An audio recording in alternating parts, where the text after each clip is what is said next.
The shrill ringing of the phone pierced the quiet of my living room. I glanced at the clock, 9 p.m. on a Thursday, an unusual time for a call. A knot of unease twisted in my gut as I reached for the receiver. Hello? Marlene? The tremulous voice on the other end was my daughter-in-law, Jolene. She sounded distraught, words tumbling out between sobs. I've done something terrible. I can't keep lying anymore. My heart plummeted. Jolene, slow down, dear. What's wrong? A shuddering breath. It's about Elliot. I felt the blood drain from my face at the mention of my wayward son's name. Elliot and I hadn't spoken in nearly 5 years, not since that awful blowout after his reckless gambling pursuits came to light. He's not hurt, is he? I gripped the phone tighter, bracing myself. No, he's fine. Physically, at least. Jolene's hitched breathing slowly calmed. But I've been sending him money, a lot of money, under false pretenses. I blinked in stunned silence, my mind whirling to process her words. You've... what? How much? Why? $4,000, she whispered, the words like a lead weight. Every month for the past year. I nearly dropped the phone, my knees buckling as the numbers hit me. $48,000, an unfathomable sum, especially for Jolene's modest income as a nurse. He called me out of the blue, Jolene continued in a rush. Claimed he was in a bad accident, paralyzed, and needing expensive rehab. Begged me not to tell you or Ron, said you'd be too ashamed. Lies. All lies, undoubtedly, crafted by my deceitful son to prey on his brother's kind wife. My heart clenched with a sickening mixture of rage, disappointment, and gut-wrenching pity for poor Jolene, manipulated by Elliot's fictions. Oh, honey. I sank onto the couch, cradling the phone. Why didn't you say something sooner? A bitter chuckle floated through the line. Stubbornness. Pride. I didn't want you all to know what a fool I'd been, but I can't keep covering for him anymore, not after draining my savings completely. Her voice trailed off, and I could hear the defeat, the despair. More than anything, I felt the overwhelming need to piece together exactly what Elliot had done. Jolene, listen to me. I kept my tone firm yet comforting. We're going to get to the bottom of this. Just tell me everything you know from the beginning. Don't leave anything out. There was a pregnant pause, then a resolute sigh. Okay, it all started with a phone call about 15 months ago. As Jolene haltingly recounted Elliot's elaborate web of deception, I clutched the phone with whitened knuckles, wisps of anger uncurling inside me. My son, my own flesh and blood, had once again succumbed to his worst impulses, wreaking havoc with his lies. This time, however, he had gone too far. This time, I would make sure he faced the consequences of his actions. No more running, no more enabling. This time, the karma he deserved awaited. After that harrowing call with Jolene, I barely slept a wink. My mind was awash with tumultuous thoughts and recriminations about my son's appalling actions. How could Elliot have sunk so low? And how did we not see the truth sooner? The next morning, I phoned Jolene, my voice gritty with exhaustion and simmering anger. We need to get to the bottom of this whole sordid mess, right now. She agreed without hesitation. Within the hour, she was at my doorstep, looking as ragged as I felt. Her eyes were swollen and rimmed with dark circles, a testament to her own anguished night. Thank you for coming over, I said, enveloping her in a fierce hug. Jolene sagged against me, drawing a ragged breath. I'm so sorry, Marlene. I should have told you sooner about Elliot's lies. I pulled back, fixing her with a determined look. No more apologies. We're going to get to the truth and make him pay for what he's done. Jolene nodded, fresh resolve hardening her features. Where do we start? I outlined a plan, contacting hospitals and medical facilities to verify Elliot's claims, tracking his movements through credit card statements and phone records. Jolene added her own idea, reaching out to his old friends to dig up any other deceits. We spent the next few days in a whirlwind of phone calls, emails, and in-person visits. With every inquiry, Elliot's tangled fabrications started to unravel at the seams. There was no record of any accident, no admission to the rehab facility he named. The phone numbers and addresses he provided led to dead ends. Jolene managed to track down 2 of Elliot's ex-buddies from his gambling days, guys he used to pal around with at those seedy underground clubs. Their response was chilling. Elliot? Yeah, he's still running his same old scams, hustling people for cash, one sneered. Dude's been blacklisted from every reputable casino in 3 states for his con games. The other snorted derisively. Trust me, if you gave that lowlife a dime, you got played. Hard. With each new revelation, my heart twisted with a sickening combination of anger, sorrow, and bitter disappointment. The scope of Elliot's lies seemed to stretch endlessly. How could my own child harbor such darkness, such blatant disregard for those who loved him most? To make matters worse, the financial toll of his duplicity came into sharp focus as Jolene and I pored over her drained accounts, listing out medical bills that didn't exist, payments made to ghost representatives, and phantom caregivers. Nearly $50,000, gone in an intricate ruse spun by my own son. That night, I sat in my darkened living room, the weight of Elliot's betrayal crushing down on me like a vice. Jolene had finally crashed on the sofa, spent from our emotional roller coaster. With trembling hands, I dialed a number I never expected to call, that of Jack Hartley, a gruff ex-cop I knew from my teaching days. A man with shady connections, but an uncompromising sense of justice. "Jackie," I spoke in a hushed tone as the line picked up. "I need your help with something. A family matter that's gone criminal." There was a momentary pause, then his gravelly response. "Tell me everything." As I quietly laid out the sordid details for Jack, the first glimmerings of a risky plan began taking shape in my mind. We would confront Elliot soon, but this time there would be no more running, no more deception. This time he would face the consequences. Jolene sat across from me at the kitchen table, absently stirring her coffee while I outlined my plan to Jack over the phone. Her eyes were hollow, the normally vibrant hazel now dull with fatigue and heartbreak. Seeing her like this fueled my own fury toward Elliot. "So that's the situation," I finished, keeping my voice low and steady. "We need to draw him out, get him to confess everything on record." A contemplative grunt came through the line. "Risky move, going vigilante like this, Marley. You sure you two can pull it off without him catching wind?" I shot Jolene a pointed look, and she straightened, mouth setting in a grim line. "We don't have a choice, Jackie. The law's been unable to touch Elliot so far. This is our only chance at real justice." "All right, then," Jack sighed. "I'll make a couple calls, set some things up on my end. You just focus on getting that snake to strike." "We will," I assured him. "Thank you for everything." "Don't thank me yet," he replied gruffly before disconnecting. I slowly set down the phone, letting the weight of our planned sting wash over me. Reaching across the table, I clasped Jolene's hand. "You up for this? I won't lie, it could get ugly when we confront him." She squeezed my fingers with surprising strength. "I want him to face what he's done, no matter how hard it gets. He took everything from me with his lies." Her voice thickened with feeling. "I can't let that stand." Nodding firmly, I began outlining my strategy to lure Elliot out of hiding. "We're going to tell him there's a family emergency, make him think one of us is in the hospital, lay on the sympathy and let his guilt do the rest." Jolene's brow furrowed. "You really think he'd fall for that? After everything?" "He will if we pitch it right," I stated with certainty. "I know how Elliot operates. He craves validation, needs to be seen as the doting son, coming through in a crisis. That needy ego of his will get the best of him." A flicker of dark amusement crossed her face. "So we just have to keep feeding his delusions for a little longer." "Precisely." I watched understanding bloom in her eyes, chasing away the shadows. "Then when he shows up, playing the hero like always, that's when we slam the truth back in his face." Jolene's lips curved into a cold smile. "Let him lie one more time. I can be very convincing when I need to be." An answering grin spread across my own features at her steely resolve. In that moment, I felt a sense of grim purpose settle over me, banishing any lingering doubts. My son's karmic retribution was finally at hand. Over the next few days, we choreographed our roles meticulously. I would initiate the first call to Elliot, voice cracking with panic as I told him Jolene had been in a terrible accident.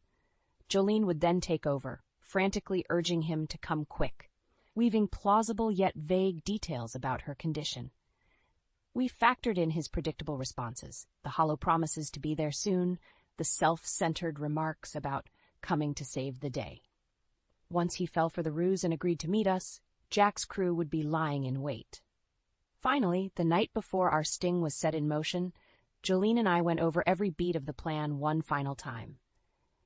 There could be no margin for error if we wanted to ensure Elliot's apprehension. As I toweled off from my shower later, I caught a glimpse of my reflection in the streaked mirror. My jaw was set in a hard line, eyes glinting with resolve. It was a look I hadn't seen in years, not since my final showdown with Elliot before he cut ties. This time would be different, though. This time, I wouldn't be blinded by misplaced maternal hopes and rose-tinted memories. I knew who my son had become, a remorseless con man without a shred of decency.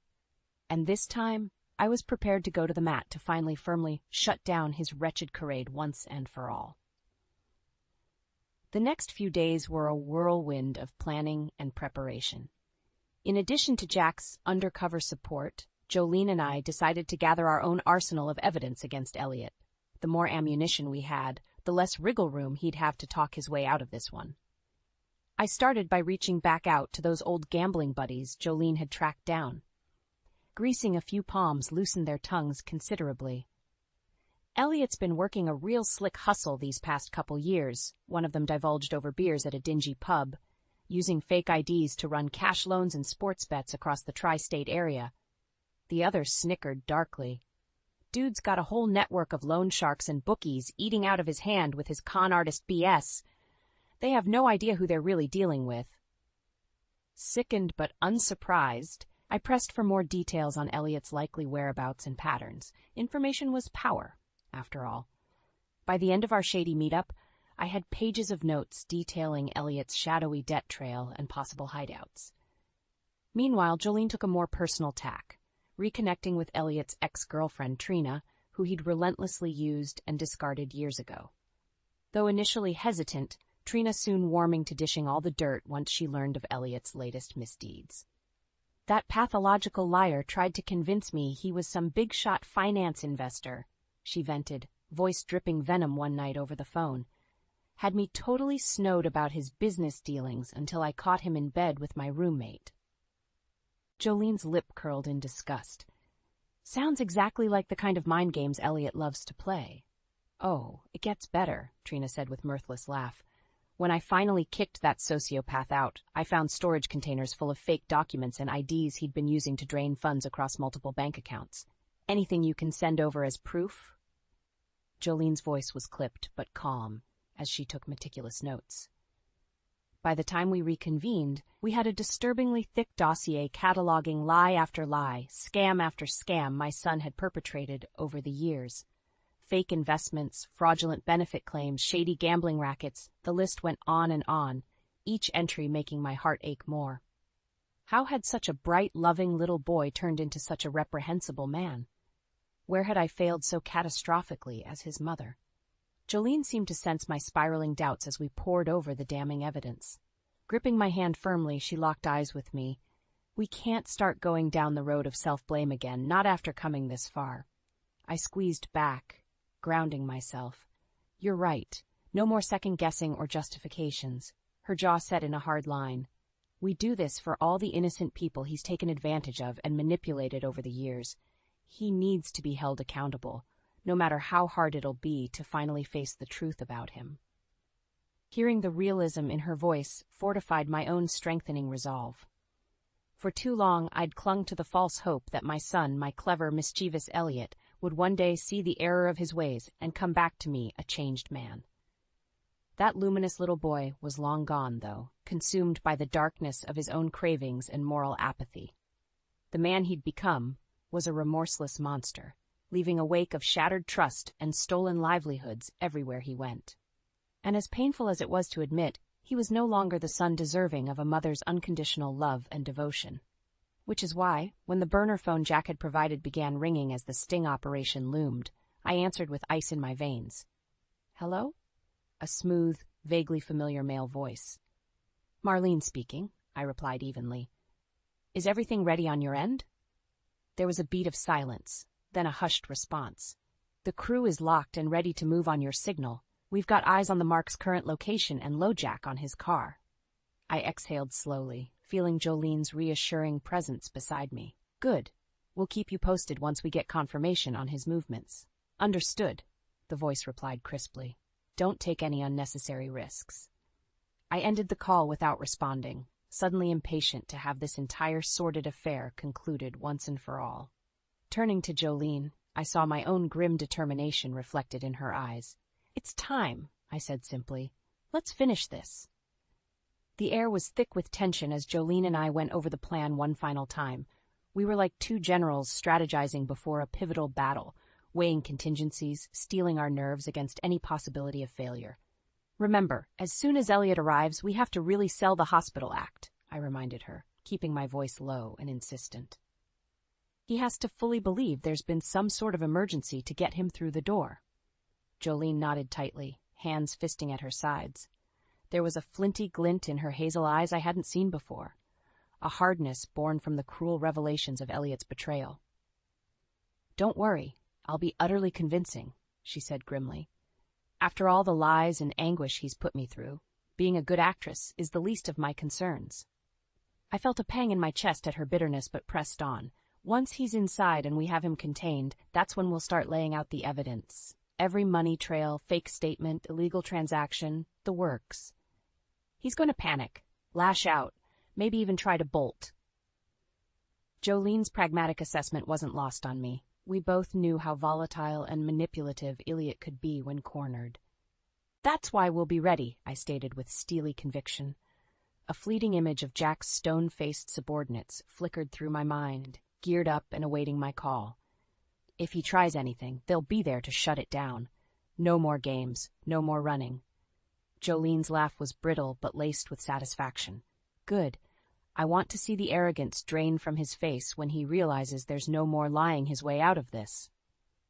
I thought of the hundreds of documents we'd compiled, irrefutable proof of Elliot's litany of confidence tricks and outright thefts.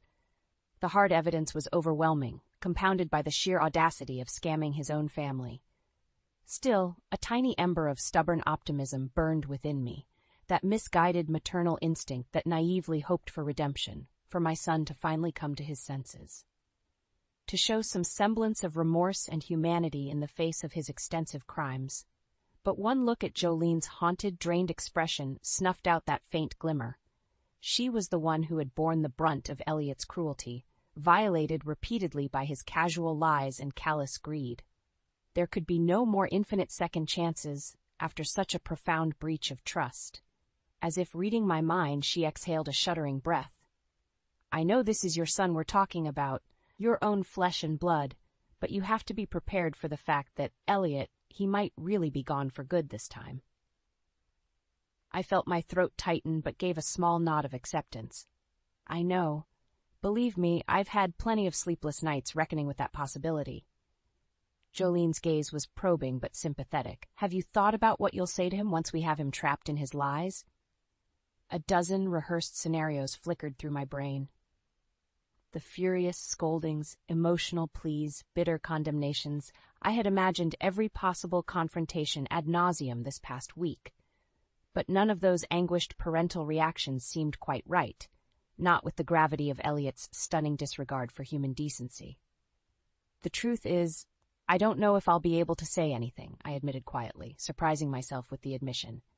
"Part of me fears that if I open my mouth, I'll just start lashing out at him in blind rage, or worse, break down completely."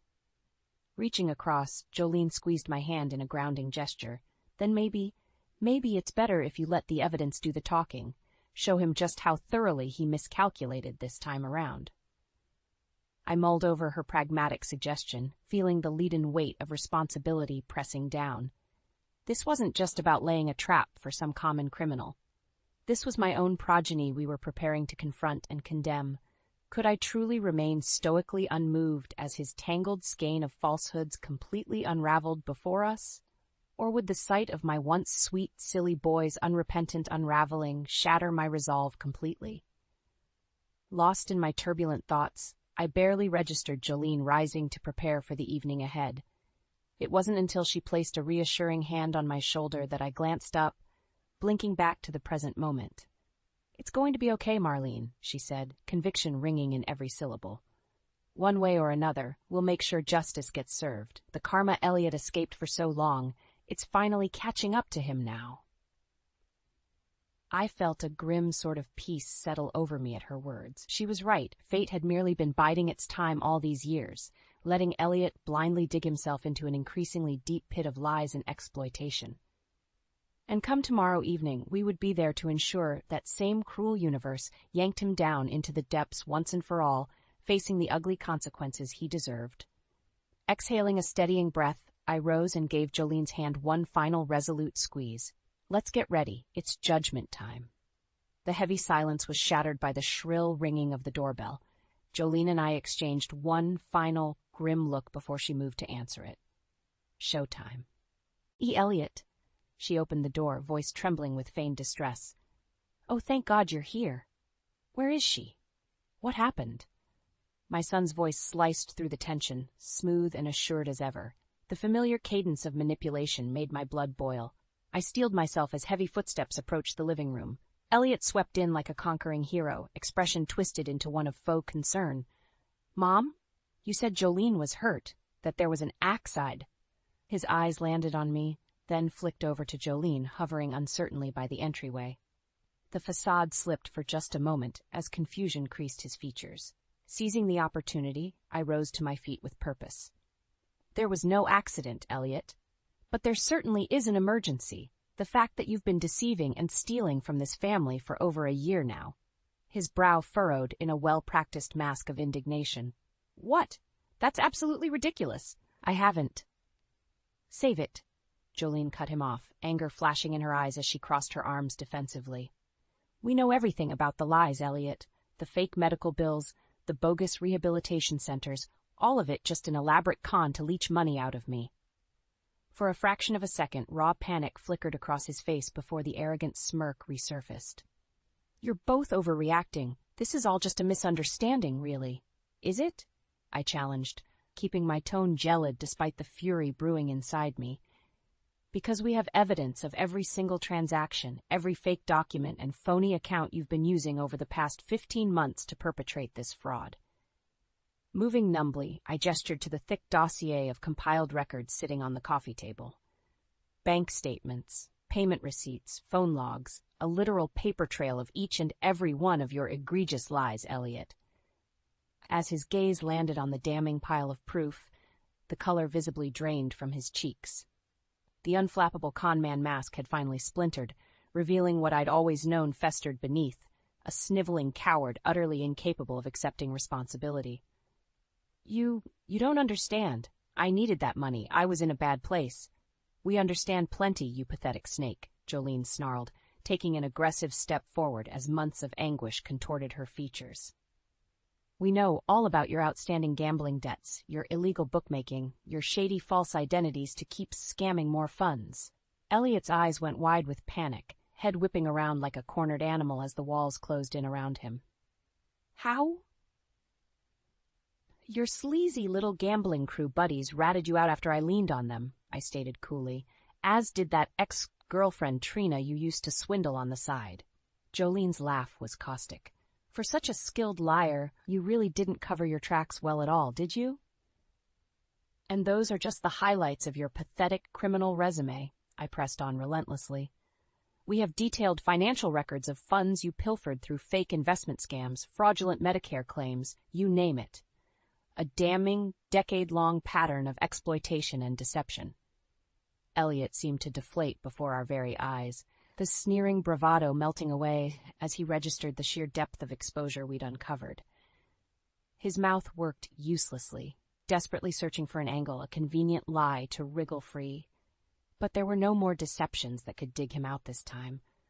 We'd ripped away every mask, every layer of artifice to reveal him for the wretched, immoral conman he truly was. No, you can't do this. His voice was little more than a broken whisper now, the wounded bravado of a child realizing their games had gone much too far. I'm your son? White-hot rage lanced through me at his utterly pathetic attempt to salvage sympathy. You lost any right to call yourself that years ago, I said in a tone of Arctic finality. Jolene stepped up beside me, her own expression unforgiving. We've given you more than enough chances to show even an ounce of human decency and remorse over the years, Elliot, but you've proven you're fundamentally broken inside. Her gaze was steely, uncompromising. Congratulations, the lies and betrayals have finally caught up to you. The only karma left is to face the legal consequences you've been evading for far too long." At her words, a flicker of resigned understanding crossed Elliot's features, as if he could finally grasp the depth of the grave he'd spent years digging himself into. But just as quickly, the hollowness in his eyes turned flinty, a cornered animal's instinct for self-preservation kicking in. "You think you've got everything all figured out, don't you?" His voice dropped to a smooth, oily register I recognized all too well, the last resort of a desperate con man playing his final card. "Well, guess what, you smug." Whatever vile retort he was about to unleash died in his throat as a series of muffled thumps echoed from the hallway. Elliot's head whipped around just as the door burst open, 3 burly figures in plain clothes spilling into the living room. "Don't move, Elliot Conrad," the lead man barked in a tone that brooked no argument. "We have a skilled surveillance unit waiting outside with enough evidence on your scams to put you away for a very long time." Elliot gaped, mouth working soundlessly as the men efficiently secured his wrists, reading off his legal rights in clipped monotone. As he was finally led away in shackles, our eyes met one last time, my own cold and utterly devoid of the conflicted love and hope I'd harbored for so long. There was only stone-faced resolution now, and the faintest whisper of tragic relief at closing this long, sordid chapter once and for all. The heavy silence that settled over the living room was deafening in the wake of Elliot's arrest. Jolene and I stood rooted in place, still trying to process the reality of what we had just orchestrated, the undoing of my own flesh and blood. It was Jolene who finally broke the stillness, her voice tinged with a mix of weariness and vindication. "It's over. He's finally going to face real consequences." I could only numbly nod, eyes still trained on the empty space where Elliot had been dragged away in handcuffs mere minutes ago. Somewhere in the hazy recesses of my mind, a voice whispered that I should feel remorse, guilt even over the downfall of my child. But that voice was drowned out by a rising tide of righteous anger, at Elliot's reprehensible misdeeds, at the years of enabling his wretched behavior, at the blatant disregard he showed his own family in pursuit of selfish greed. The anguish and fury won out, scorching away any lingering threads of motherly empathy. Sensing my turmoil, Jolene laid a comforting hand on my arm. "You did the right thing, you know, the just thing, however painful it had to be." I swallowed hard against the lump in my throat. "Did I, though? He may be an adult, but he's still my son, my own child that I essentially turned against." Jolene's expression was a mix of sympathy and pragmatism. "You didn't turn against him, Marlene. Elliot made that choice himself a long time ago, to utterly disregard the unconditional love and second chances you gave him in favor of a life of profiting off cruelty and exploitation." Her words rang true, a sobering reminder of the maze-like trail of misery and betrayal Elliot had blazed over the past decade. The staggering paper trail of evidence littering the coffee table bore undeniable testament to the lives he'd steamrolled in pursuit of his next selfish con. "You're right," I murmured, feeling a sudden lightness in the admission. "I didn't turn against him. He alienated himself through his own unforgivable actions." A look of grim acceptance settled over Jolene's features. We simply did what had to be done to stop the cycle of harm. As much as it pains me to say it, Elliot left us no other choice. An unexpected pang lanced through me at her brutal candor. For all the heartache and anguish Elliot's duplicity had wrought upon this woman I considered a daughter, she still held out an ember of futile hope that he could somehow be redeemed. That maybe our risky gambit to apprehend him might shock him into a moment of self-awareness and remorse. But as the minutes ticked by in tense silence, it became increasingly clear that we had both been chasing a childish fantasy all along. The smirking, unrepentant facade Elliot had defiantly clung to was not an act, it was the pure, rotten essence of who he'd become as a person. A callous, depraved narcissist devoid of any shred of empathy or accountability. The revelation struck me like a cordwood to the chest, finally allowing the full gravity of my son's depravity to sink in. This monster we had detained and turned over to the authorities tonight was not some pitiable wayward soul crying out for help and redemption. No, Elliot was a poison, a creeping, venomous malignancy upon those foolish enough to trust or defend him. and we had just lanced that toxic influence from our lives with brutal finality. "You know," I began, the words feeling leaden as I gave voice to the bleak epiphany. Part of me had hoped that when we finally turned the screws on him, showed him the full extent of the lies we uncovered. Part of me hoped he might actually show some remorse, some sign of the person he used to be, deep down. Jolene's eyes were haunted but unsurprised as I pressed on. But after the way he postured and tried manipulating even at the very end, I realized the hard truth. The good, sweet little boy I remembered is gone, Jolene. Erased and twisted beyond recognition by his own selfishness and moral vacancy. A hollow chuckle escaped my lips as I bowed my head, worrying the locket around my neck, one of the few cherished mementos from Elliot's distant childhood that I still clung to. My son, in every sense of who he truly is now, is simply a monster without a shred of redeemable humanity left. Silence hung heavy between us as my words sank in, the air thick with leaden grief and hard-won acceptance of that grim reality. After several moments, Jolene reached over and gently pried the locket from my fingers, turning it over to admire the faded image within. "He may be gone," she said, sadness tempering her voice, "but this little boy, the person he was meant to grow into." She looked up at me, eyes shining. "This is who we keep fighting for, Marlene. This is the justice and closure he deserves, even if he can't see it anymore." I stared at the locket, at the pudgy, mischievous visage frozen in time on happier days, and felt something within me loosen and release. Jolene was right. The person Elliot had become was a harsh, unforgiving truth to accept, but it was not one I had to let define or corrode every happiness of years past, either. Reclaiming the locket, I clutched it close for strength. "You're right. We fought for that little boy as much as ourselves this time, to sever the childhood promise that got so abhorrently perverted." Jolene laid her head against my shoulder, drawing me into a comforting embrace. And there in the wreckage of duplicity's aftermath, we allowed ourselves a moment of silence, to grieve, to find solace, to let the shards of anguish transmute into resilience. Because while the son had proved himself a lost, festering cause long ago, we would endure despite it all. For in purgating that cancerous influence from our lives once and for all, therein lay the first blossoms of redemption, to rise unbowed from the ruins Elliot left behind. In the weeks following Elliot's arrest, an odd sort of serenity descended over the household. As if in expunging that gnawing cancer of betrayal, Jolene and I had simultaneously lanced a deeper, more systemic poison from our lives. The days blurred together in a blur of legal proceedings and testimonies against my son, a crushing parade of paperwork and evidence that left no shred of doubt as to the extent of his reprehensible grifts. Not that Elliot seemed remotely remorseful about any of it.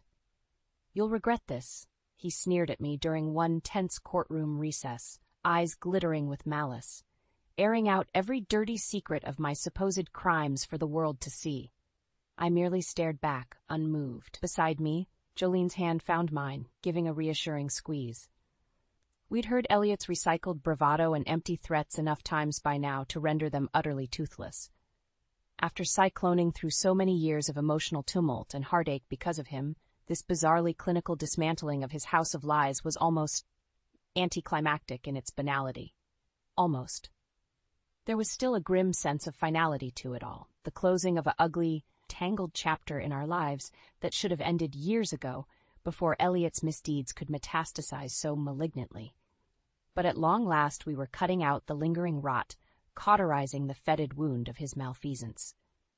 When Elliot was finally remanded to state custody on multiple charges, fraud, embezzlement, identity theft, the list went on and on. There were no hysterics or grandiose courtroom outbursts, just a terse sentencing statement and the churning finality of steel cuffs ratcheting into place. As he was led away in chains, Elliot's gaze found mine one final time. I searched his hooded eyes for any fleeting glimmer of contrition, the faintest sign that somewhere within that labyrinth of delusion and pathological self-interest, a kernel of the sweet little boy I'd raised still flickered. But his expression remained an impenetrable mask, devoid of anything beyond contemptuous fury. And in that moment, the last vestige of misguided maternal love I'd harbored for so long finally guttered and died, an inevitable, cataclysmic collapse, succumbing to the sheer mass of his moral iniquity. "It's done," I murmured, more to myself than anyone as we vacated the courtroom. And finality laced the words, both haunting and deeply cathartic. Jolene squeezed my hand again, understanding shining in her eyes. No more placating words or assurances were needed between us. We had stared down the worst of ourselves in dismantling this family's generational trauma and emerged scarred but triumphant on the other side.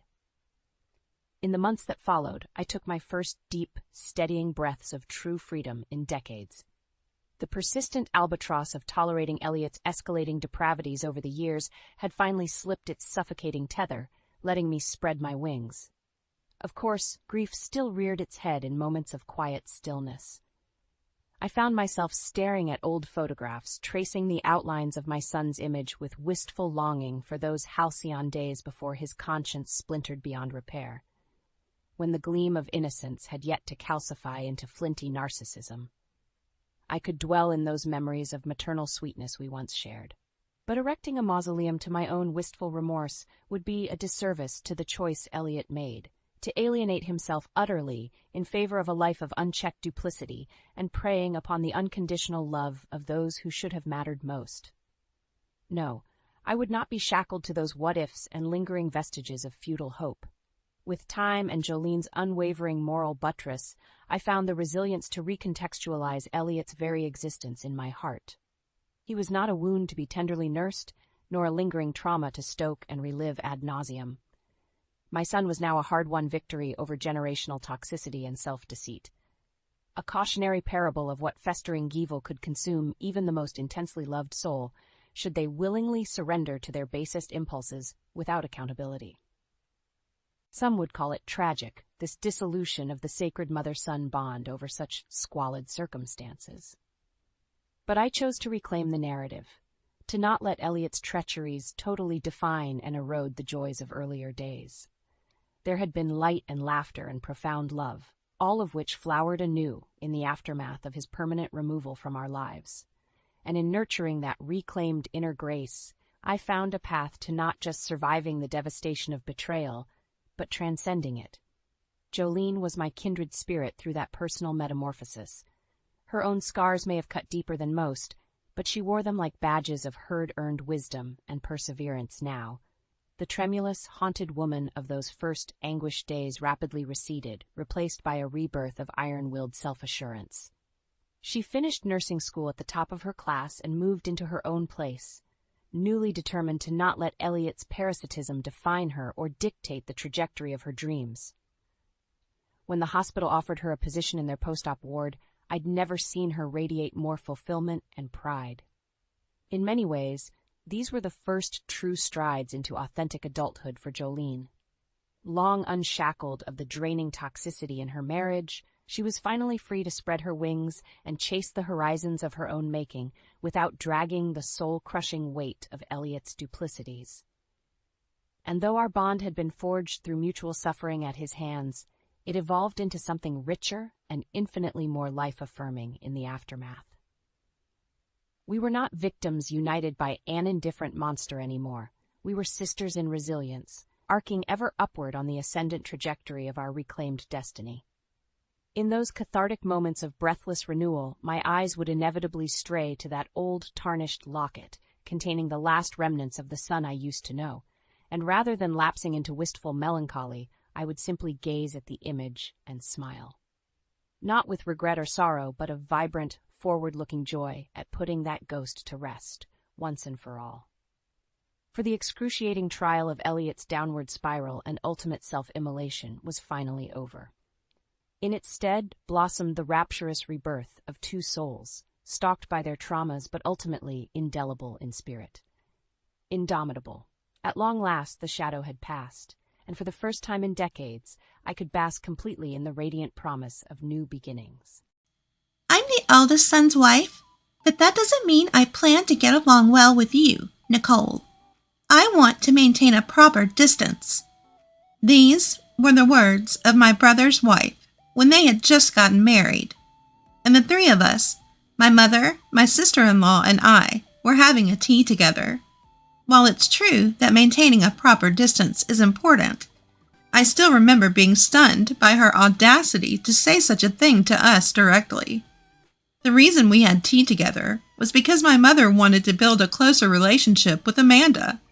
Apparently, she didn't realize that my mother was trying to be considerate, and I was disappointed about that. After we got home, I sighed at her words and attitude.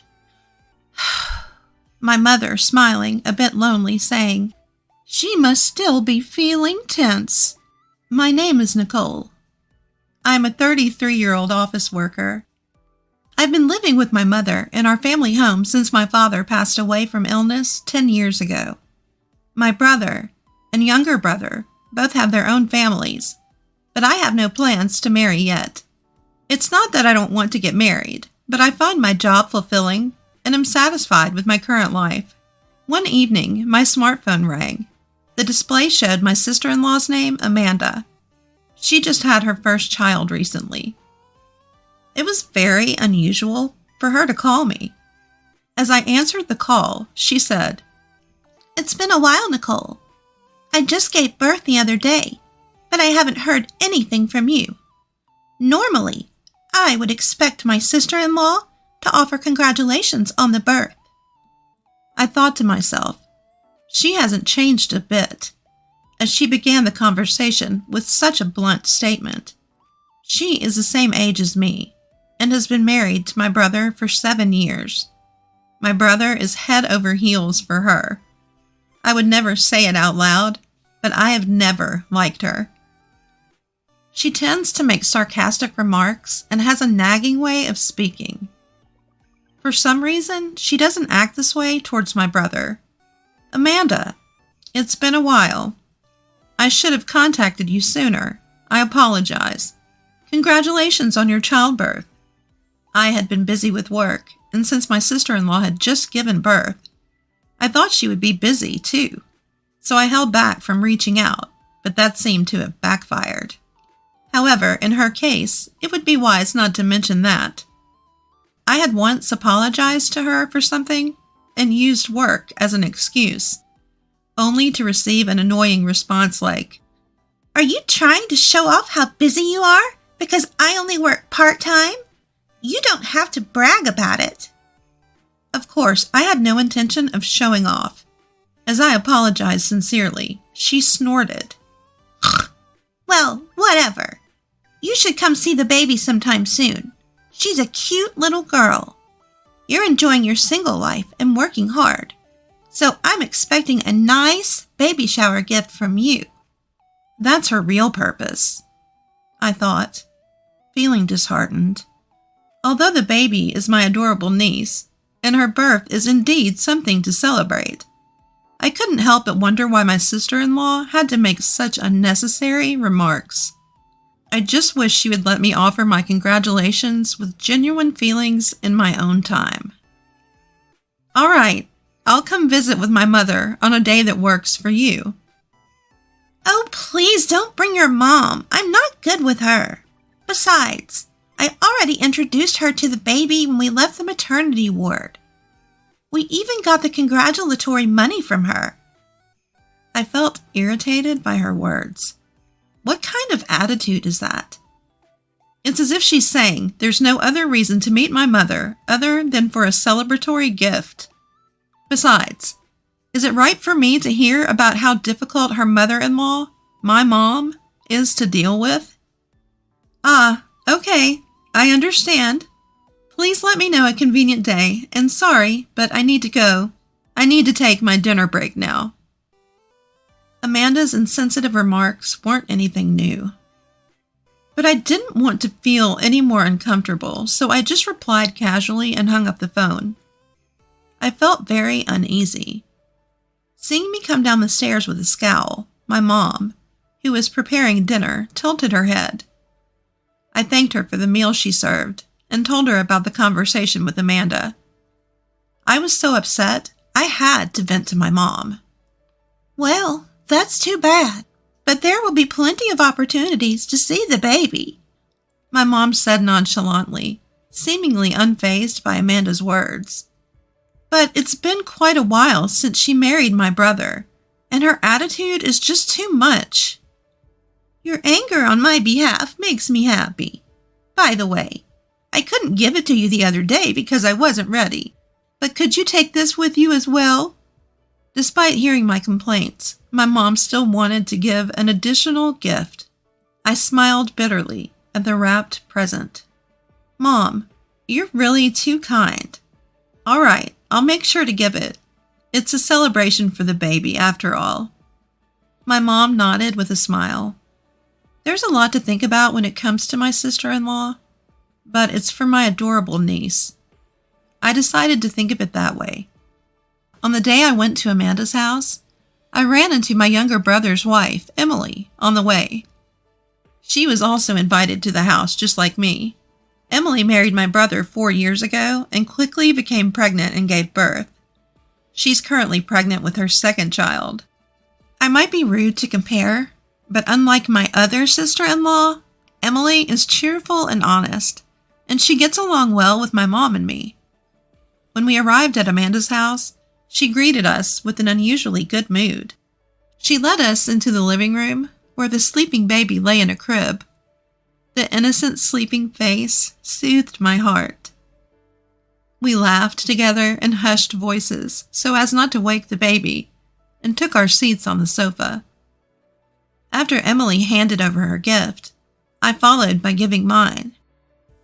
Here are some blankets, toys, and this, a baby outfit that my mom made. She unwrapped the package containing the clothes my mother made. Upon examining the contents, she let out a heavy sigh. "Handmade? That's worse than trash. Even though she's the grandmother to her eldest son's child, why does she give us such a cheap-looking gift? The other items aren't great either. I'm so disappointed in her." She carelessly threw my mother's handmade clothes on the floor, and my other sister-in-law quickly picked them up. "That's so terrible. Our mother-in-law took her precious time making them and wrapping them so neatly. If you don't want them, I'd be more than happy to take them." My sister-in-law laughed dismissively at Emily's words. "Really? If you want them that badly, go ahead." Her tone was blatantly condescending. "If you think they're worth keeping, please do. I'm sure my mother would be happy too." At my words, my other sister-in-law's face lit up. "I'm so happy. These are like high-end brand clothes. When the baby is born, I'll dress them in these. I can't wait." Her innocent joy was somehow comforting. If my mother were here, she would probably say the same thing. "Wait, what do you mean by high-end brand?" She seemed utterly confused. After the 3 of us siblings became independent, my mother started selling her handmade crafts online, using her skills in sewing and other hobbies. Compared to when she started, her work is now considered a high-end handmade brand due to the quality of materials and design. The handmade aspect makes them rare and valuable, and she even received collaboration requests from luxury brands. Amanda had no interest in me or my mother and kept her interactions to a minimum, so she was unaware of this. My brother should have known, but perhaps he didn't feel the need to mention it. After I finished explaining, she said, "I never heard about that. Wait, that changes things. Give it back."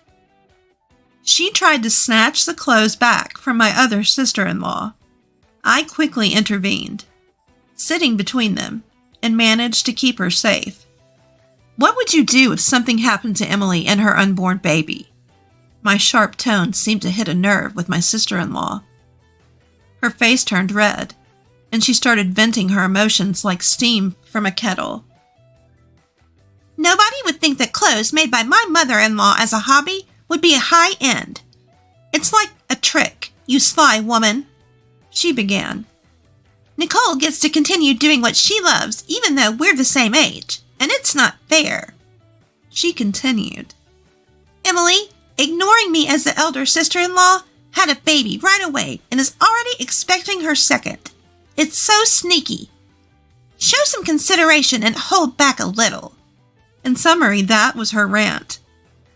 Most of it had nothing to do with the current situation, and it seemed like the majority was jealousy towards me and Emily.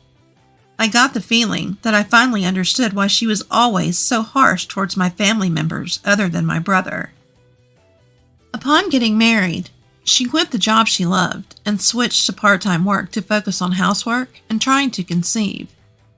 In the midst of that, she may have harbored resentment towards me for having the freedom to work and my other sister-in-law for her quick pregnancies. But that's a separate issue. It doesn't mean she can say whatever she wants or destroy someone's heartfelt gift, whether it's high-end or not. Amanda's emotions exploded, and she started crying loudly, which caused the baby to cry as well. As Emily, who was worried about the baby, tried to approach, Amanda restrained her, yelling, "Don't touch my child!" Emily and I were at a loss for what to do when my brother came home from work. Seeing his wife and baby crying in this strange situation, my brother's face contorts. What happened? Well, as I explained the situation to my brother, who picked up the crying baby to soothe it, he apologized to Emily and me. "I'm sorry. Amanda might be a bit neurotic from her first time parenting. Emily, I'm sorry to trouble you when you're pregnant. Are you feeling okay?" His concern for Emily's well-being seemed to upset his wife even more, and she yelled at him. "Don't flirt with someone else's husband when you're pregnant!" My brother scolded her, saying, "Stop it!" But his wife just whimpered and started crying again. "I'll handle it, so you two don't worry and go home. I'm sorry things turned out like this, even though Amanda invited you over." As my brother looked apologetic, we left their house. Outside, the sun was starting to set, and it was getting dark. I wonder if Amanda's all right. I understand how she feels since I was tense during my first pregnancy, and it was tough mentally. On the way home, despite having been verbally abused, I still worried about Amanda. My mom and Emily are such kind-hearted people. At least it doesn't seem like she was hurt by the harsh words, which makes me feel a bit relieved. Don't worry, my brother's there, so everything will be fine. As I tried to cheer her up, a smile finally returned to her face. A few hours later, after dinner, I returned to my room and picked up my phone to find multiple missed calls from my sister-in-law, Amanda. Yikes! At this point, I had a bad feeling. As I hesitated, my phone vibrated again, and her name appeared on the screen. I wanted to turn the phone off, but, resigning myself to the situation, I answered the call. "Why didn't you answer sooner?" I responded to a clearly irritated Amanda. "I was having dinner. What is my brother doing?" "He's in the bath now." If he were right there, he'd have stopped her from calling, so it makes sense. My brother takes long baths, so she probably wanted to complain about something while he was not around. Even though I have an idea of what's going on, I asked her, "So, what can I do for you?" "Send another set of baby clothes." At her words, I couldn't help but blurt out, "What? Are homemade clothes worse than trash?" "Stop nagging.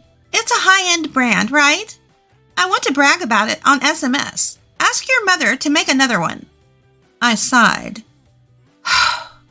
fed up with her ridiculous request, which was even more absurd than usual.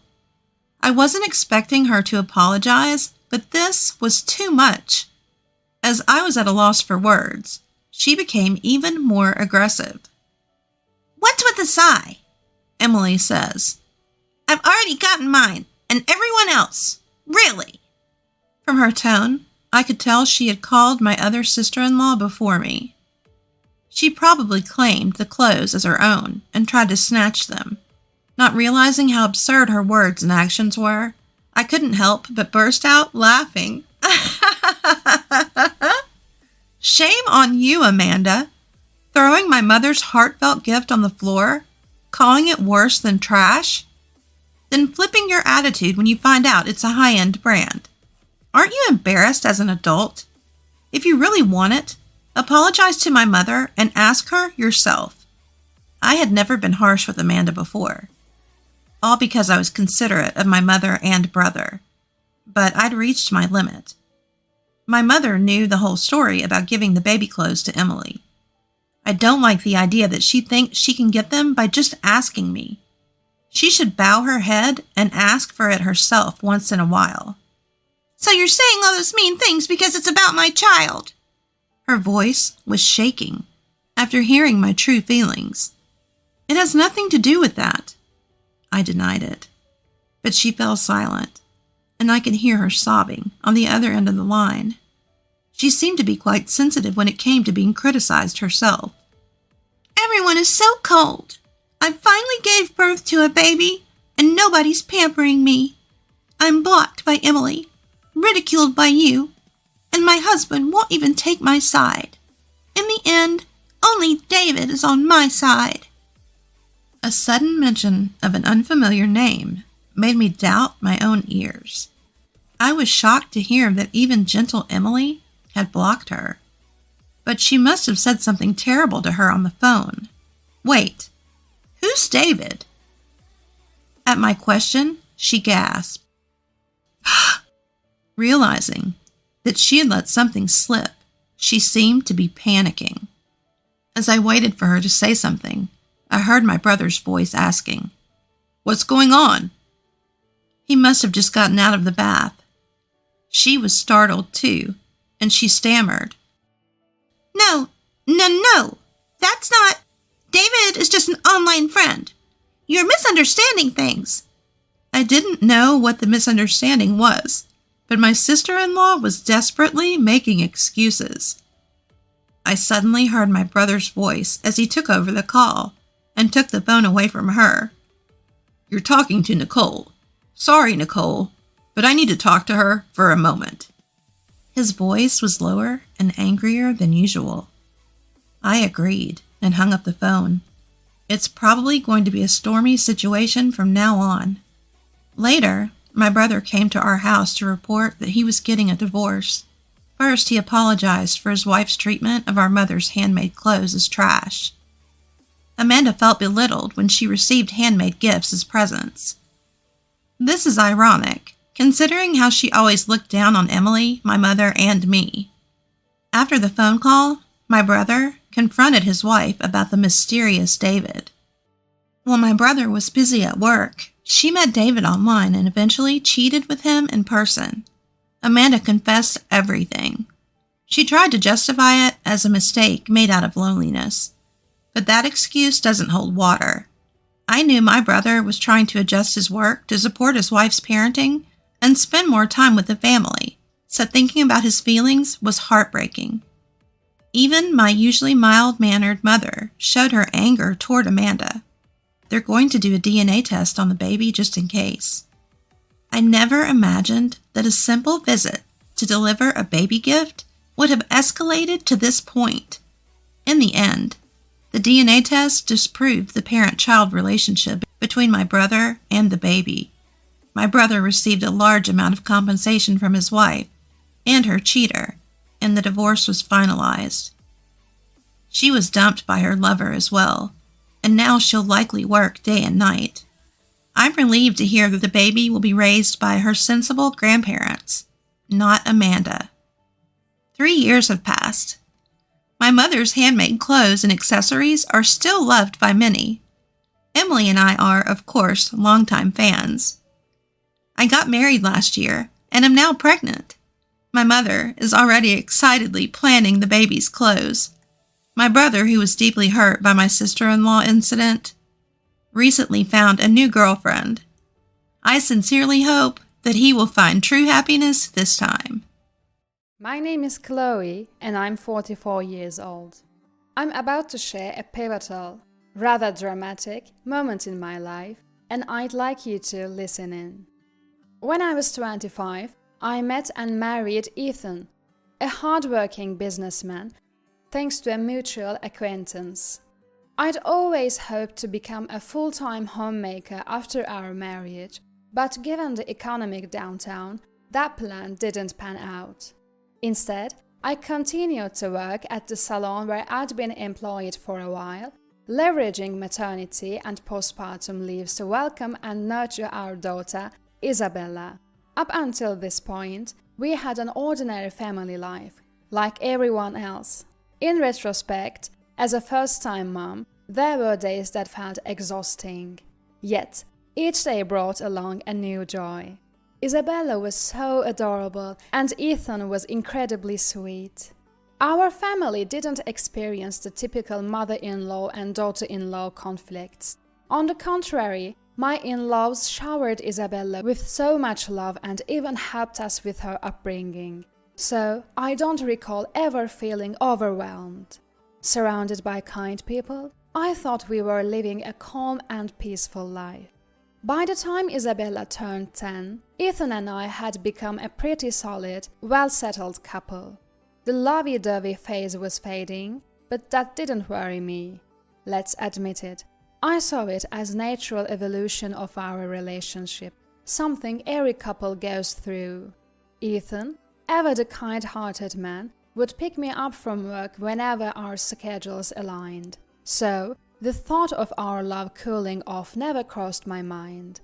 There was no room for anxiety, until one unexpected day. Ethan was off work, so I borrowed our car for a shopping run. As I slid into the driver's seat and adjusted the side mirror to suit my view, something glittery at my feet caught my attention. Picking it up, I realized it was a dangly earring. Obviously, designed for women. For the record, I don't wear earrings. I can't because I have allergies. Wait, if this isn't mine, whose is it? My mind was instantly flooded with question marks. And the most direct answer it could muster was infidelity. No. Cheaters don't get caught this easily, right? Still, I decided to confront Ethan nonchalantly, showing him the earring I'd found in the car. He looked startled for a moment. Then he quickly recovered, saying, oh yes, I gave one of my colleagues a ride the other day. It must be hers. What's the reaction now? But did he just almost say mine? No way, right? I was unsure whether to press further. I had a nagging feeling of unease, but part of me wanted to erase my unwelcome thoughts. Most importantly, Isabella was with us. I didn't want to risk a confrontation that could potentially confirm Ethan's infidelity and hurt our daughter. So, I chose to let it slide for the time being. A few days later, on a particularly stormy night, Ethan had to attend a business dinner. He called to let me know he probably wouldn't make it home. In this weather, are you sure you'll be okay? Don't catch a cold. I couldn't help but express my concern. Ethan is prone to catching colds, so I knew it must be an important event to drag him out on a night like this. Yeah, I'll be fine. Thanks. But just as he finished, a shrill, sweet voice echoed from the other end of the phone. Ethan, are you still on the phone? I couldn't help but ask again. Huh? No, I told you I'm on a call. Ethan tries to justify himself while stopping me. What just happened there? You got called by your first name? Well, it's one of our clients. You know how bosses love to call you by your first name. You know what I mean. That sounds like an excuse to me. I do have a manager at another store who calls out to me, "Hey Chloe." I guess there are a good number of bosses who prefer to use first names regardless of gender. But there's something off about the tone of his voice that makes me suspicious. I mutter, without realizing. Perhaps, scared of being questioned further, Ethan quickly hangs up the call. I'm off for an entertaining night with clients. Gotta go. The last time, I found a piece of jewelry that wasn't mine. This time, the smell of infidelity seems to be getting stronger. I'm not saying it doesn't hurt, but without any solid evidence, I don't truly feel like he's cheating on me. All I feel is a formless, nagging doubt growing within me. The next morning, Ethan returns home and starts talking about his difficult night, even though I didn't ask. But if you listen closely, he keeps repeating words like forceful, already settled, and wanted to go home early. The common theme seems to be that he didn't really want to go in the first place. That just makes it all the more suspicious. So, you're not cheating on me, right? Just kidding.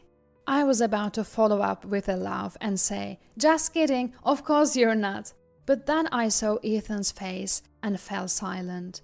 He was pale as a ghost. I'd never seen anyone turn that pale before. So that's what it looks like when someone turns blue, I thought to myself. No, of course not. There's no way I would ever do something like that. His words don't match the color of his face. While his expressions might be able to lie, his complexion doesn't. Now, he's a prime suspect. What an awful joke I've made. I screwed up. Trying to hide the tears welling up in my eyes, I turned my back on Ethan. Come on, go take a bath. It's your day off. You should take it easy. I left the room with my best attempt at a cheery voice. Then I cried alone. His bad lying made the whole thing seem unreal until now. I kept thinking, there's no concrete evidence anyway, but the suspicion is very real. There's still no evidence, nothing has really changed, but his reaction, there's no mistaking it. You don't even need intuition to see it. What am I supposed to do from here? Should I find evidence and file for divorce? What about our daughter, Isabella? Can I raise her alone? I still love Ethan after everything. I couldn't make up my mind, so I decided to think more about what I really want. And so, with no answer in sight, Isabella started her summer break. I thought it would be just like any other summer, but it wasn't. Ethan kept insisting on taking Isabella to his parents' house. He usually doesn't want to go because it's a hassle, and since it's just in the next town, we can go anytime. And during summer break, I'm usually busy with work. When we visit his parents, we usually stay for a few days. Even though they are close by, the time Isabella can spend with her grandparents is limited. But I can't take consecutive days off during this period. Does he know that and still ask anyway? As I ponder it, I remembered that this summer was different from all the rest. Right, Ethan is having an affair. Could he possibly be using the trip home as an excuse to do something? If I'm lucky, could I obtain evidence of his affair? With these thoughts in mind, and feeling that I couldn't decide my course of action without proof, I allowed Isabella and Ethan to make the trip home together. The day they left, Ethan, grinning more than usual, said, "We're off," as he drove Isabella to his parents' house. That's suspicious. He usually seems so much more bothered. But with no idea of what might actually happen, and the distance to his parents' house being a significant obstacle, obtaining evidence wasn't going to be easy. After sending them off, I rummaged around the house but found nothing. I knew it wouldn't be that simple. As I was exchanging voice messages with Isabella via the GPS, I was about to give up on finding any proof. The next day, after searching all night for evidence and not finding any, I went to work with a tired face from the lack of sleep. Everyone was worried about me, but I brushed them off with a laugh, saying, "The heat kept me awake." As I exchanged messages with Isabella during my work breaks, I was expecting another fruitless day. But then I noticed something odd. Although Isabella was supposed to be at her in-laws, the GPS was acting strangely. It was moving. Sure, she might go somewhere, but the GPS showed Isabella heading towards a street lined with pubs. I had a bad feeling about this. In a rush, I told my manager, "I'm not feeling well," and decided to leave work early. While I was doing that, the GPS stopped at a shop in the city. The name of the shop was Amore Club, Love and Me. This is a romantic hotel. Isabella brought the GPS to a hotel? What? I was confused. What if she was involved in some kind of trouble? Isabella hadn't responded to the messages I had sent her yet, so in a panic, I called Ethan's parents' house. "Hello, I'm sorry for the sudden call. Is Isabella there?" I didn't know if Ethan's mother, father, or even Ethan himself had answered the phone. "Chloe? Isabella just left with my son to go play. What's the matter? You sound so panicked." The person on the other end was Ethan's father. Hearing that Ethan and Isabella had left together, I felt a wave of relief. I'm glad she's safe. But as soon as the relief washed over me, a question popped up in my mind. Why is Ethan at a hotel with Isabella? Could this be the evidence I've been looking for? Just as I was thinking this, I got a reply from Isabella on the GPS. I told Ethan's father, "Can I call you back later?" and abruptly ended the call. Then I quickly responded to Isabella. "What are you doing now?" "I'm waiting in the car for Dad." I checked the GPS location again in case I was mistaken. It's still the hotel. No matter how many times I look, it's the hotel. Did he just abandon Isabella in the parking lot of the hotel? I felt myself losing control. More than having definite proof of the affair, the fact that he brought Isabella to such a place was unbearable. Ethan's father had said that Ethan took Isabella out saying he was going to have some fun. So he was using Isabella as a cover-up. I can't believe how foolish he's been. This definitely calls for, no, needs a consequence. I messaged Isabella. "Mommy is coming to join you there." Then I called my father-in-law back and told him everything. He adores Isabella and was furious. Just hearing Ethan seems to be at the hotel with Isabella, he blurted out, "What on earth is he doing?" Thinking about her father and his mistress at a hotel. If Isabella understood what that meant, she'd definitely be upset. Before Isabella realized anything, my in-laws and I decided to remove her from the situation. Luckily, the hotel was near a station, so I hopped on the train while my in-laws drove there. As we entered the hotel's parking lot, sure enough, our car was parked. Isabella, who knew we were coming, was innocently waving from inside the car. I quickly unlocked the car with my spare key and hugged Isabella. "I'm sorry for leaving you alone here." "But I'm not alone. Daddy's just late." Isabella pouted. Promising a fun day out and then making her wait in the parking lot wasn't right. It was awful. Mommy will make sure he pays for it. I didn't say it out loud, but I promised Isabella. For now, I convinced Isabella to go home with my in-laws. I wanted to get her away from there as soon as possible, so the teamwork with my in-laws was appreciated. Then I climbed into the driver's seat of Ethan's car and waited. Of course, just waiting wasn't fun at all. I figured they were in the middle of it, so I called Ethan on purpose to disturb them. "Hello, is that you?" I intentionally used a laid-back tone to gauge Ethan's situation. "Hey, I'm driving right now. Don't call me out of the blue. Call me later." "Oh, your car's right here? What exactly are you driving, I wonder?" I couldn't help but chuckle. "Oh, okay, gotcha. Your parents will be there to pick her up soon. Just letting you know." "What?" Of course, it was a lie, because my in-laws had just left. Knowing he was having fun in the hotel room made me so mad. I thought this was the best way to wrap it up quickly. I hung up, and not long after, Ethan rushed out to the parking lot, with a woman trailing behind him, her hair all messed up. They seemed to be in a bit of squabble. Well, that makes sense. He probably intended to be in the room for at least 3 hours. My call likely forced him to interrupt his rendezvous, and he had to rush out of the room. Or rather, he absolutely had to. As Ethan approached the car, his shirt buttons were haphazardly fastened. Was he planning to meet my in-laws looking like that? Isabella would surely be surprised.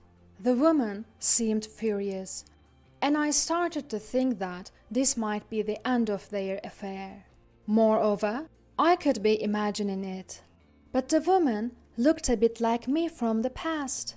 Well, interesting choice for an affair, a woman of a similar type.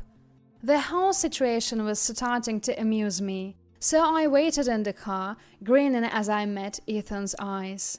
When Ethan noticed me, he was taken aback for a moment. Then his mouth began to open and close like a goldfish out of water. "I'm here to pick you up, dear," I called, swinging the car door open with a smile. Ethan stared at me in surprise, raising his hand as if on autopilot. I had to chuckle. It was just like a dog sitting or drooling at the sight of a treat. Pavlov's dog, classic conditioned response. The woman next to him turned from furious red to terrified pale and scurried off. Poor thing, left all alone, I thought. Why, huh? What? Wait! Ethan stammered, pointing at me and repeating his surprise. I didn't respond, simply returning his shock with a smile. He remained frozen even when I started the car. No objections then. "Well, you can walk home then, I'm going ahead," I declared and drove off. A guy who abandons Isabella in the parking lot deserves the same. Serves you right. Think about what you've done. I saw Ethan chasing the car in the rearview mirror, but I didn't slow down. His lover seemed to have left already, leaving no one to rescue him. Now, I guess I'll just wait for you back at home. Driving back to my in-laws, the whole situation seemed amusing. My mother-in-law was playing with Isabella when I arrived. My father-in-law looked positively livid, veins popping on his forehead. "This place is hell," I thought as Ethan finally trudged home. It had taken him 5 hours to walk back from the hotel, a distance that should have taken about 2. He must have really dreaded coming back. I'm home," Ethan mumbled as he timidly stepped inside. My father-in-law shot him at a fierce glare. "Who the hell are you? You don't have permission to enter. Get out!" Wait! Dad, please!" Before Ethan could finish his plea, my father-in-law yanked his arm so hard I thought his shoulder might dislocate and throw him. I felt grateful for my father-in-law in that moment. Ethan always said that his father was scary when angry, so I knew this would have a greater impact than on my own anger. "Hand over the car keys." Ethan, completely bewildered, handed over the keys. My father-in-law began his interrogation. "Where were you today, leaving Isabella behind?" "I'm asking you, where were you?" At a hotel." He couldn't even stand up. "I know that already. With whom were you? Don't tell me you were alone. Speak up. If you lie, I'll leave you out there all night." My father-in-law is not one to make empty threats. He took the keys so Ethan couldn't escape in the car. Sweat began to pour from Ethan. Thought it wasn't particularly hot. Cold sweat, I suppose. She's a temp at the office," Ethan mumbled, then fell silent. "Speak up. If I have to keep asking you, I'll throw you out." Terrified, I thought, but I was smiling behind my father-in-law. In a whimpering voice, Ethan started to confess. He said he found the temp cute and just wanted to chat a little. But she was much more receptive than he expected, and before he knew it, they were involved. Flattered by the attention of a younger woman, he got carried away and lost control of the situation. Ethan spilled his guts, every last detail. I have to admit, I was somewhat pleased when he said, "I found the temp attractive." Probably because she reminded me of myself. I felt like it was a roundabout compliment. But that doesn't mean I'm about to forgive him. I had a pretty good idea of what I wanted to do. "I understand. Call her now. Tell her it's over." With his back against the wall, Ethan did as he was told and dialed her number. Hey, it's me. I'm sorry about, the lunch." The moment the call connected, Ethan stuttered, unsure of how to start the conversation. But then a voice roared through the phone. "I've had enough of you." And there was a beep beep of disconnection. She just broke up with me. I thought to myself, you didn't break up with her, she dumped you. Poor Ethan. You didn't initiate the breakup, it was because you lacked sincerity. You are truly indecisive. My father-in-law scolded Ethan, making him shrink even more. "Do you realize how bad you've been to Chloe and Isabella?" When he yelled this, Ethan finally responded loudly. "Of course I do. I want to strip this guy naked and throw him out, but what does Chloe want?" Caught off guard by the question, I took a moment to think. Honestly, I didn't want to break up. I believe I can live happily with just Isabella and me, but I do love Ethan. The only other thing that came to mind was that I never want him to cheat again. Divorce. The moment I muttered the word, Ethan jolted, his shoulders shaking. "Please, anything but divorce. I was wrong. I betrayed you and Isabella. I was the worst." Well, he's not wrong there. He's just stating the obvious. Thought it did amuse me slightly. He repeated, "I'm so sorry," again and again, offering a deep apology. His face was hidden as he bowed low to the floor, but I could tell from his voice he was sobbing. "I'll never cheat again," he pleaded, to which I finally replied. "Sign the divorce papers. I'll keep them. Depending on your behavior, I can file them at any moment." At my words, Ethan lifted his head, perhaps thinking he had dodged a bullet. "And you are on an allowance from now on. Only enough for lunch, and you'll do the housework." Ethan's face, which had momentarily brightened, dimmed slightly. "Also, we are putting GPS on your phone, and you're not allowed to go out alone with Isabella. Either I or your father will accompany you." I continued laying out the terms. "Go immediately when I ask you to shop. Fulfill all my requests. Oh yes, when I say housework, I mean everything from taking out the trash in the morning, shopping, cleaning, preparing dinner, to doing the laundry for the next morning. It's an all-day task." In other words, he'd have to become our own personal errand boy. There's no dignity as a husband or a father in that. If that's okay with you, then I won't divorce you. But remember, this isn't valid if I'm upset. I can't believe the audacity of what I'm saying. I'm basically telling him to keep me pleased all the time. But in the end, he's the one at fault. This much should be permissible. If he's busy, he won't have the time or the mind to cheat, right? Ethan, with a tearful expression, agreed, saying, "I'm fine with that." Immediately, my father-in-law interjected, "Not I'm fine with that, but thank you for going that far for me, right?" As advised, Ethan corrected himself. It seemed like I had completely exploited his weakness and didn't allow him any say. 6 years have passed since then. I still keep the divorce papers locked in a drawer, out of Ethan's reach. Ethan doesn't seem to be showing any signs of cheating either. Rather than trying to keep me happy, It seems to have become a natural part of him. No wonder our teenager daughter, Isabella, still mocks him, saying, "Your actions back then were just unthinkable."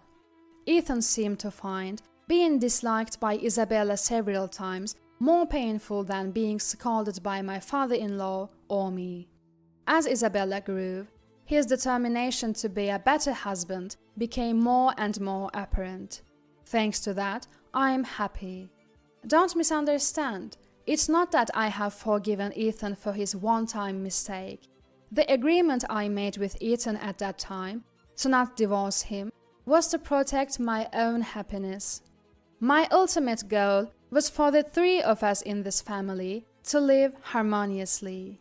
Even if Ethan had wanted to break up, the conclusion would have been the same. I had no intention to divorce, even if it meant binding a resistant Ethan. However, as long as he fears being served divorce papers, I suppose it's okay to think that we're in love. Now, Ethan cherishes our family, not because he's bound to me, but of his own accord. That's why this story is about the most challenging time in my life. Looking at my family now, I can confidently say that such a thing will never happen again. As evidence, I'm very happy now. I want everyone listening to this to know. Don't think you can easily destroy the family I've built. Even if the world turns upside down, I won't let go of Ethan, just so you know.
I'm Ellie, and here's where my story starts.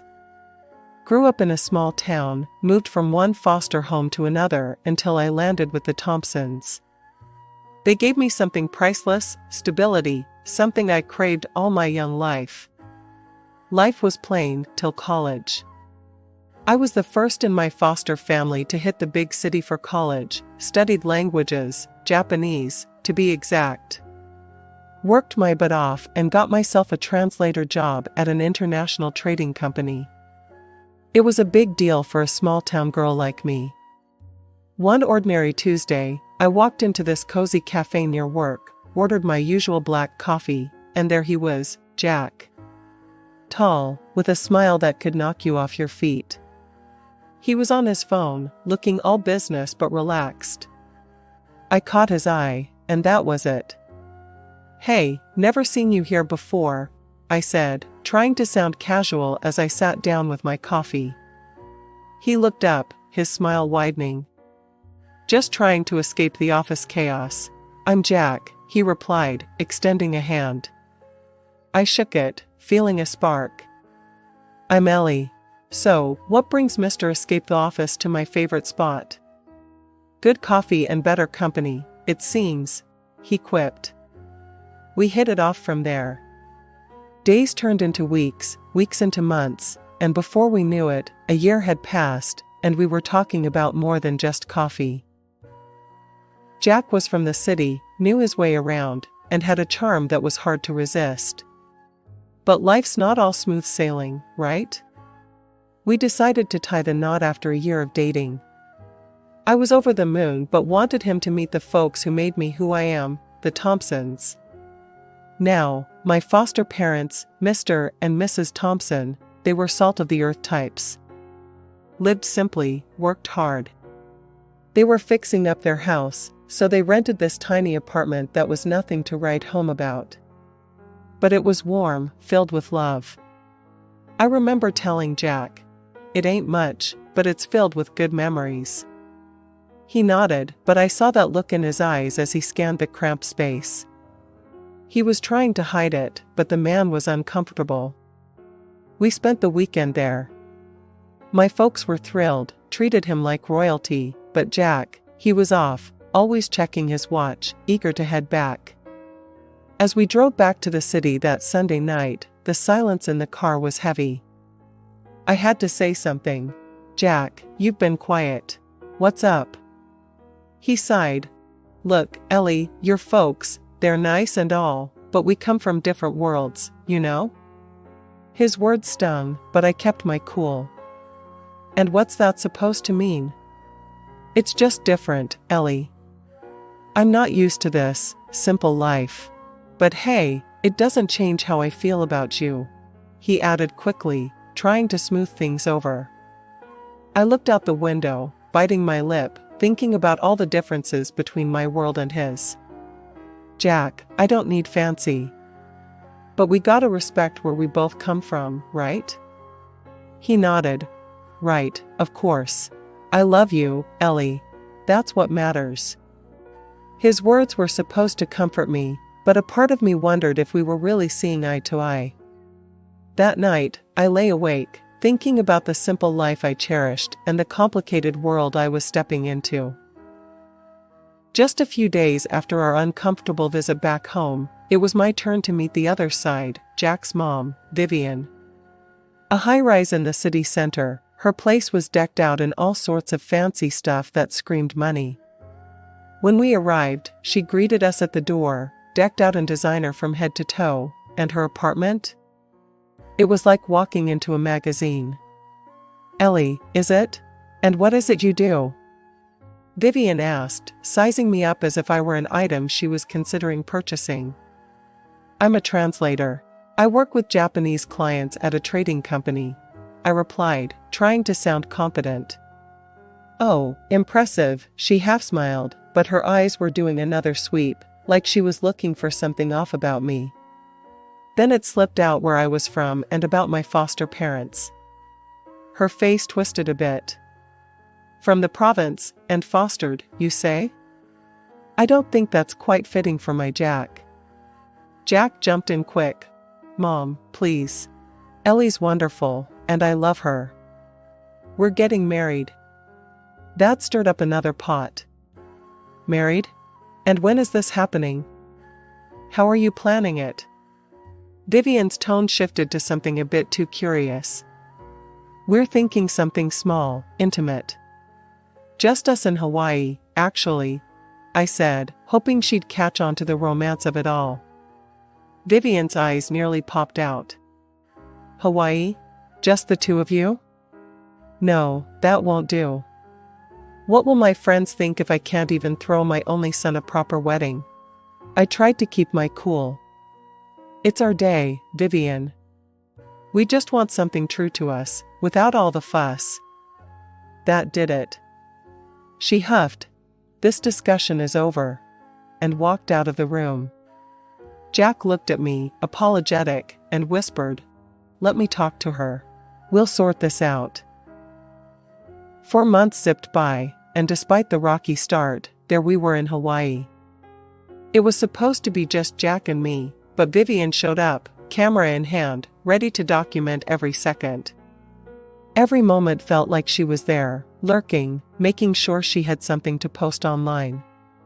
Jack seemed oblivious, soaking in the sun and the ceremony. I tried to smile through it, whispering to him as we stood on the beach, "I thought it would be just us?" He squeezed my hand. "I know, I'm sorry. She's just excited, I guess. Let's just try to enjoy our day." Vivian was buzzing around us, her phone always up. "Smile here. Oh, this will look fabulous on my feed." I felt like a prop in her social media show, not a bride on her wedding day. It was our special day, but somehow, it had turned into another one of Vivian's extravaganzas. Coming back home as newlyweds should have been all about those cozy, love-soaked days, you know, breakfast in bed, slow dances in the living room, that kind of stuff. And it was, at least at first. Jack slipped this stunning ring on my finger the day we got back, the kind that catches the light and just won't quit sparkling. "It's been in my family for generations," he told me, his eyes all lit up with something like pride. "Be careful with that ring, Ellie. It's more than just expensive, it's an heirloom." Vivian chimed in, hovering over us like some kind of dark cloud on a sunny day. Her reminder felt more like a warning, making my heart sink a bit. The first few weeks, Jack and I were in our little bubble, stealing kisses, making dinners together, the whole 9 yards. But then Vivian started dropping by. Unannounced. All the time. It started one afternoon when I was folding laundry and the doorbell rang. There she was, Vivian, with that look on her face like she was about to inspect a military base. "Just checking in on my favorite newlyweds," she said, but her eyes darted around like she was searching for something wrong. I tried to be polite, make small talk even as she wandered into the kitchen, her fingers sliding over every surface. "Ellie, darling, do you ever clean? And where are the fresh vegetables? A man needs his greens." Her tone was dripping with disapproval. Jack just shrugged it off when I told him later. "She means well, babe. Just try to go with it." "Go with it?" I echoed, frustration bubbling up. "Jack, she's treating me like I'm on trial in my own home." He kissed my forehead, all casual like that was supposed to fix everything. "She's lonely, Ellie.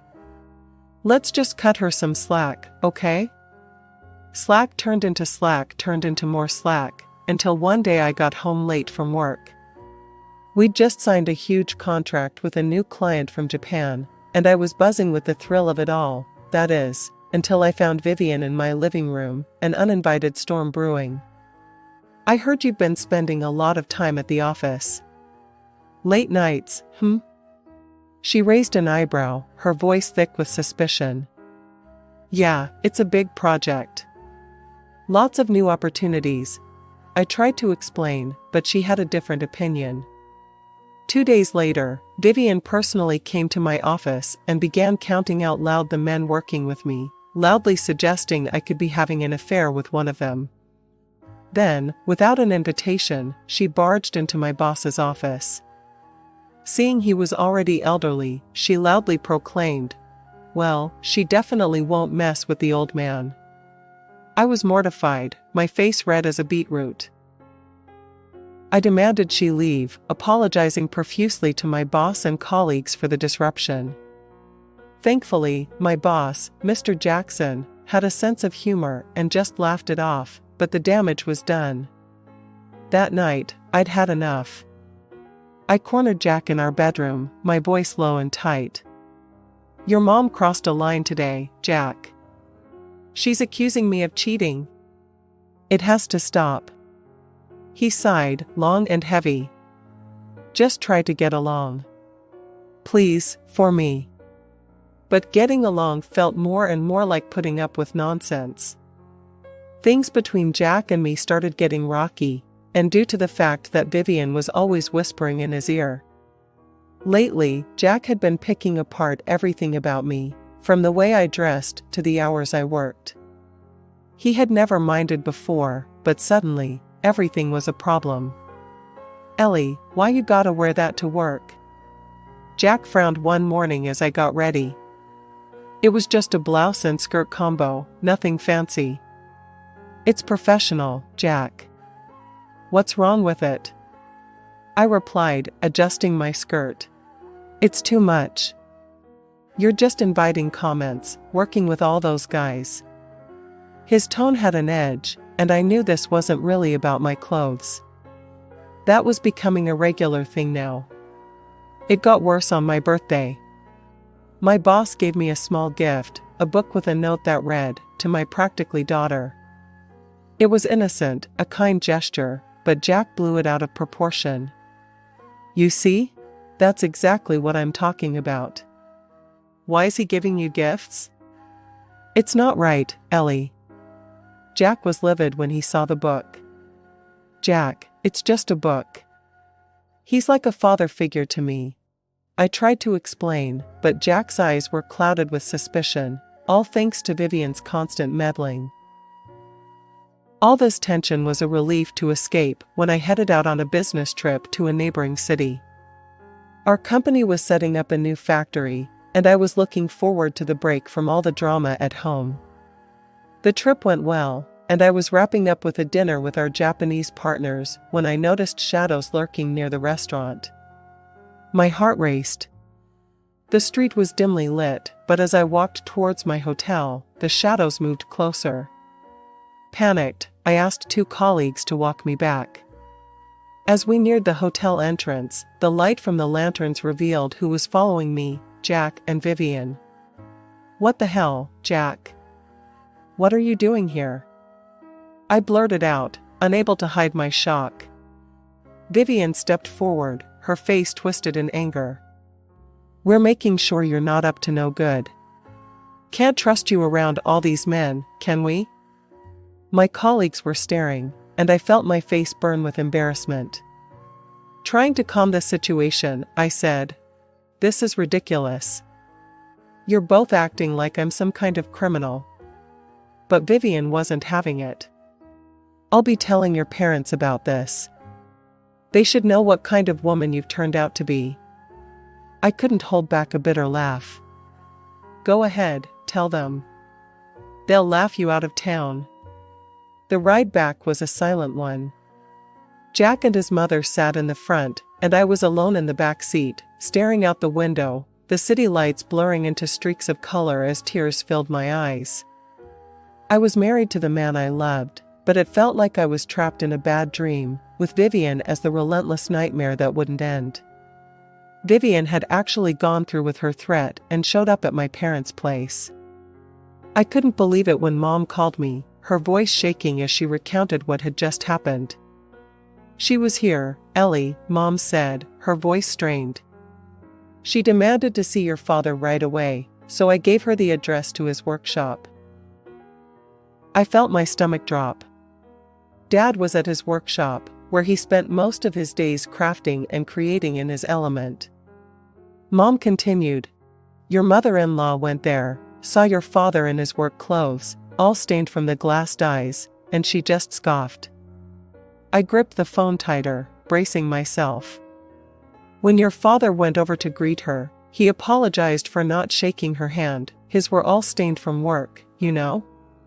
She looked at his hands. Ellie made a face and said something awful about coming to this backwater for nothing. My heart sank as I listened. She said she understands now why you turned out the way you did, and just left without another word. Thanks for telling me, Mom. I need to think about what to do. I hung up, feeling a mix of anger and hurt swirling inside.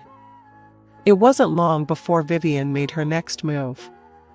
The very next day, she cornered me in the living room, her eyes cold and judgmental. Ellie, now I see where you get your manners, or should I say, lack thereof.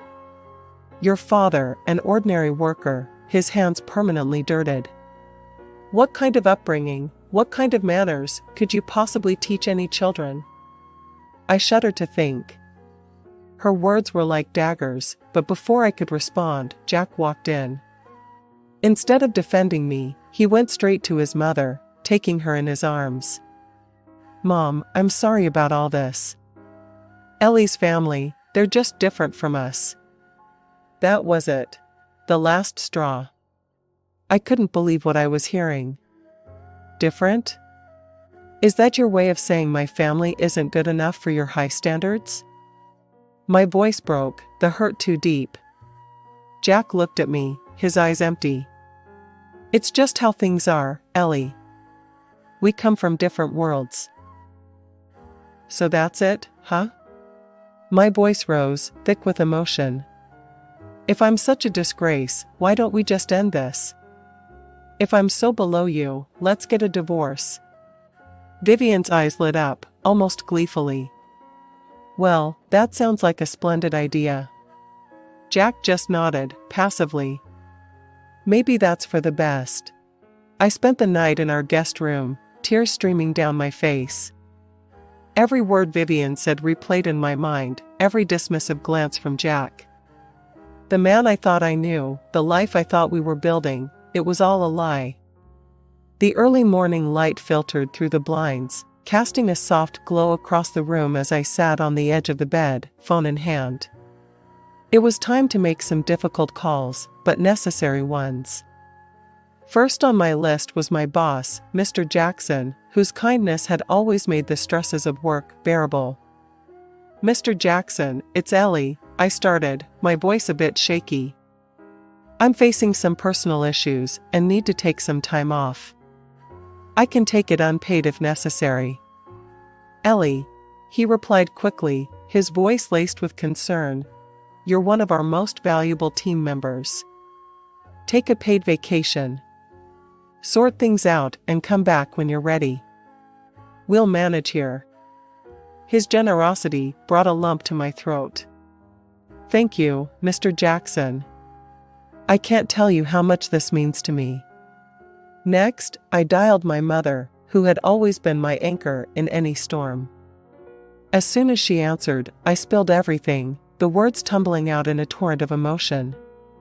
Mom, it's all falling apart here. I can't do this anymore. Jack and his mom, it's just too much. Her voice was calm, soothing. Ellie, we've been prepared for this call. Your father and I are on our way. Just pack what you need. As I ended the call, I glanced around the room, my eyes landing on the few personal items I'd brought into this house, none of which felt like they belonged. I started packing, each item a reminder of the life I thought I'd build with Jack. Vivian appeared at the doorway, her presence like a dark cloud. Remember, Ellie, only take what you bought with your own money. Don't think about grabbing anything else, she said, her voice cold and accusing. It wasn't long before I heard the gravel crunch under the tires of an old vehicle. Looking out the window, I saw the familiar beat-up pickup truck that belonged to my parents. Jack and Vivian followed me outside, their expressions a mixture of smugness and curiosity as my parents' truck pulled up. Jack scoffed loudly. sure that old thing will even make it back? My father, a quiet strength emanating from him, stepped out and faced Jack without a word. He handed over the divorce papers, his eyes steady and unwavering. Jack grabbed the papers and signed them with a smirk, his mother chuckling beside him. "Glad to be rid of this mess," he muttered. We arrived at my parents' home, a large, imposing structure that felt more like a sanctuary now.